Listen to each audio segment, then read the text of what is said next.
Welcome to Jayasree's kitchen. இன்றைக்கி நம்ம பார்க்க போகிற ரெசிபி ஒரு இன்ஸ்டன்ட் பேசன் ஹல்வா ரெசிபி தான் பார்க்க போகிறோம். கடலை மாவு வச்சு செய்கிற ரொம்ப ஈஸியான ஒரு ஸ்வீட் இது. இதுக்கு முதல்ல ஒரு பேனில் 1/4 கப் நெய் சேர்த்துக்கலாம். நெய் நல்லா உருகினதுக்கு அப்புறமா இதில் 1/2 கப் கடலை மாவு பேசன் வந்து சேர்த்துக்கிறோம். நம்ம கடையில் வாங்கின கடலை மாவு தான் நான் யூஸ் பண்ணுறேன். இதோட 2 டேபிள் ஸ்பூன் வந்து ரவை வந்து சேர்த்துக்கலாம். ரவை வந்து நல்லா நம்மளுக்கு இந்த ஹல்வாவுக்கு ஒரு நல்ல டெக்ஸ்சர் கொடுக்கும். ஸோ அதனால் ரவையை வந்து கண்டிப்பாக சேர்த்துக்கோங்க. இதை வந்து ஒரு 6லேருந்து 8 நிமிஷம் நல்லா ஒரு அடுப்பை மீடியம் ஃப்ளேமில் வச்சுட்டு நல்லா ரோஸ்ட் பண்ணிக்கலாம். நீங்கள் நல்லா ரோஸ்ட் பண்ண அந்த வாசனை வந்து நல்லா வர ஆரம்பிக்கும். அதே சமயத்தில் இது வந்து நல்லா அப்படியே கொஞ்சம் லைட்டாக ஃப்ளஃபியாக ஆகிடும் இந்த மாவு. ஸோ இப்போ பார்த்திங்கன்னா நம்மளுக்கு வந்து நல்லா லைட்டாக ஆகிடுச்சு.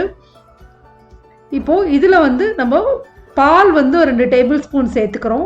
சேர்த்துட்டு அப்படியே இதை வந்து ஒரு 1 நிமிஷம் குக் பண்ணிக்கலாம். நார்மல் பச்சை பால் தான் சேர்த்துக்கிறேன். இதில் வந்து இப்போது 1/2 கப் வந்து சர்க்கரை இல்லைன்னா பொடிச்ச வெல்லம் கூட சேர்த்துக்கலாம். நான் ரெண்டுமே வந்து ட்ரை பண்ணியிருக்கேன். ரெண்டுமே ரொம்ப சூப்பராக இருந்துச்சு. வெல்லமும் நல்லா இருந்தது, சர்க்கரையும் ரொம்ப நல்லா இருந்தது. இப்போ வந்து இந்த சர்க்கரையெல்லாம் மெல்ட் பண்ணுற அளவுக்கு நம்ம வந்து நல்லா அதை கொஞ்சம் நேரம் குக் பண்ணிக்கலாம்.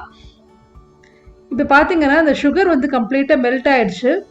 இது நான்ஸ்டிக் பேனில் பண்ணுறனால இது வந்து இலக்கி கொடுக்கல. அதர்வைஸ் நான் நார்மல் பேன்லேயும் பண்ணி பார்த்துருக்கேன். அது வந்து நல்லா அப்படியே இலக்கி கொடுக்கும்.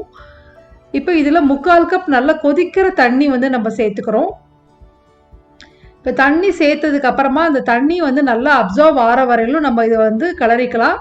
தண்ணி இதுக்கு மேலே ஜாஸ்தி குவான்டிட்டி விடாதீங்க, அப்புறம் அல்வா வந்து ரொம்ப பேஸ்ட் மாதிரி ஆகிடும். இப்போ இந்த கன்சிஸ்டன்சி தான் நம்மளுக்கு கரெக்டாக வரும். ஸோ 3/4 கப்பு ஹாட் வாட்டர் வந்து விட்டுக்கலாம். இப்போ பார்த்தீங்கன்னா தண்ணியெல்லாம் அழகாக அப்சர்வ் ஆகிடுது.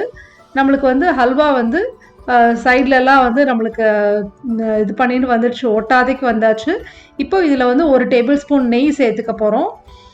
நெய் சேர்த்துட்டு நம்ம வந்து ஏலக்காய் தூள் 1/2 டீஸ்பூன் அதை வந்து நல்லா மிக்ஸ் பண்ணிக்கலாம். நம்ம லாஸ்ட்டாக வந்து நம்ம வந்து ஆல்மண்டும் பிஸ்தாவும் வந்து இதில் சேர்த்துக்க போகிறோம். உங்களுக்கு வேணும்னா முந்திரி பருப்பை கூட வறுத்து இதில் சேர்த்துக்கலாம். நான் வந்து நீளமாக நறுக்கின ஆல்மண்டும் பிஸ்தாவும் சேர்த்துட்ருக்கேன்.